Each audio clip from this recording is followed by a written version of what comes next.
Bonjour à tous et bienvenue sur ma chaîne. Je suis contente de voir à quel point vous êtes motivés par mes vidéos sur les finances personnelles et l'argent et je reviens aujourd'hui avec l'épisode 9 de cette série de 15 vidéos qui parlent des frais qu'on n'anticipe jamais.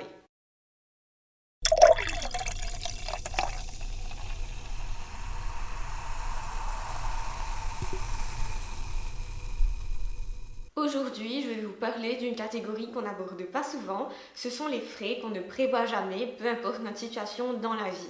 Et je suis la première à ne pas avoir anticipé ces frais, c'est pour ça que je voulais quand même faire une vidéo pour vous parler de ces frais et j'espère que ça va vous être utile. Moi-même, je me suis fait surprendre par ces frais et je pense tout simplement qu'en étant plus prévoyant et en mettant ne serait-ce que 10 euros de côté par mois concernant ces frais, on se mettrait moins en galère et moins la première. Les premiers frais qu'on ne prévoit pas, ce sont les impôts locaux. Les impôts locaux vont tomber en octobre et donc oui, ça ne va pas tarder à nous tomber sur la tête et les impôts locaux, ça peut faire très très mal. La première fois que j'ai reçu mes impôts locaux, j'étais encore étudiante et non seulement j'ai reçu mes impôts locaux pour mon précédent logement en retard, donc je les ai reçus avec une amende, enfin une surfacturation de 10%. Et deuxièmement, je n'avais pas à ce moment-là les sous pour payer ces impôts locaux. Donc les impôts locaux, ça peut revenir à très cher. Normalement, dans la plupart des villes, c'est autour d'un mois de loyer, mais il faut savoir que dans certaines villes, ça peut aller même jusqu'à une fois et demie le loyer. Donc c'est quand même une très grosse somme à sortir d'un coup. Deuxièmement, les frais qu'on ne prévoit jamais, c'est les frais pour changer de vie. Et par changer de vie, je veux dire notamment peut-être lié au déménagement, mais aussi au style de vie. Donc ça m'est arrivé par exemple quand je devais changer de mon statut étudiant au travail, où là j'ai dû investir dans plein de choses auxquelles je n'avais pas pensé, à commencer par une nouvelle garde-robe plus professionnelle, plus classique de mes vêtements d'étudiant. Mais quand je dis changement de vie, ça peut toucher à tous les domaines du changement de vie qui sont autres que vestimentaires. Des fois, vous êtes amené à acheter du matériel pour un changement de vie. Par exemple, si vous devez vous acheter un nouvel ordi portable suite à un changement de travail. Le troisième frais qu'on ne prévoit jamais, ce sont bien sûr les cadeaux. Combien de fois dans l'année, je sais très bien que les anniversaires vont être là, mais j'oublie tout le temps de prévoir les sous pour les cadeaux et ça, je le fais toujours. Je suis tellement coupable. Donc on peut difficilement échapper au fait d'offrir un cadeau et ça fait très plaisir bien sûr d'offrir un cadeau. Mais si on ne le prévoit pas, on se retrouve à prendre sur son budget du mois pour offrir un cadeau. Et le pire, je trouve, ce sont les cadeaux de mariage parce que là, il faut faire un petit effort supplémentaire quand même, faire un beau petit chèque pour les nouveaux mariés. Et là, encore une fois, je pense qu'on est nombreux à être très mal organisés et à ne pas prévoir ce type de choses en avant. La meilleure astuce étant bien sûr d'acheter les cadeaux pendant les périodes de soldes et de promotion.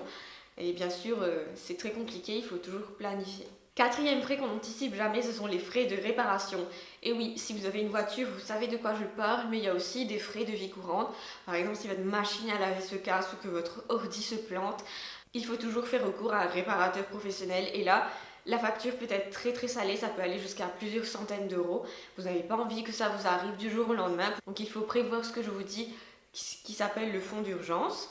Et il faut toujours prévoir quand même une centaine d'euros sur son fonds d'urgence pour réparer pour les frais du quotidien. Cinquième frais qu'on n'anticipe pas mais qui se glisse en douce sur la facture, ce sont les frais de changement de saison.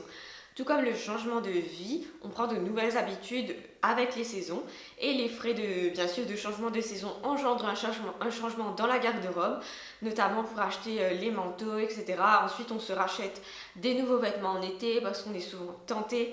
Donc les frais ne sont pas que vestimentaires, on a aussi d'autres habitudes. Par exemple, en hiver, on a plus tendance à aller consommer des cafés en intérieur, etc. Donc on aura tendance à consommer un peu plus de ce côté-là. En hiver, on consomme aussi par exemple plus de vitamines, de compléments alimentaires, etc. Donc si vous êtes plutôt du genre à acheter ce genre de choses en hiver, vous savez que ça engendre une petite dépense. À l'inverse, en été, il y a quand même un petit budget pour s'acheter tous les soins de l'été, tous les cosmétiques, etc. qui sont adaptés, les crèmes solaires et tout ça, qui font quand même un petit budget. Mine de rien, ça peut aller à partir d'une vingtaine d'euros, voire sixième frais qu'on ne prévoit jamais, ce sont les frais d'abonnement et de résiliation. Donc les abonnements, ça ne coûte pas super cher, mais c'est des choses qu'on n'anticipe pas. Par exemple, si on souscrit à un nouveau contrat d'électricité, vous savez qu'il y a des frais pour l'ouverture d'un compte, et ça vous ne pouvez pas vous affranchir de ça, tout c'est obligatoire, donc c'est des choses qu'on ne prévoit pas. Et aussi les frais de résiliation, par exemple les frais de résiliation de votre box internet. Il y a encore un mois j'ai payé 49 € en frais, donc c'est quand même non négligeable. Et si on ne prévoit pas pour ces frais, on se retrouve un peu con et un peu en galère dessous. Voilà, cette vidéo est finie pour aujourd'hui, j'espère que vous l'avez aimée. Comme d'hab, je vous mets une fiche en lien de cette vidéo. La fiche d'aujourd'hui, c'est une fiche pour la planification du budget. Je vous mets la fiche que j'utilise moi pour planifier mon budget avec vraiment toutes les cases. Donc c'est sous la forme d'un tableau. Vous pourrez réimprimer cette fiche tous les mois et gérer votre argent selon cette fiche. Donc comme d'hab, si vous avez aimé cette vidéo, n'oubliez pas de mettre un j'aime sur cette vidéo. Et on se retrouve demain pour l'épisode 10 déjà de ce challenge 15 jours finance et argent. Je vous retrouve très vite et je vous dis prenez soin de vous.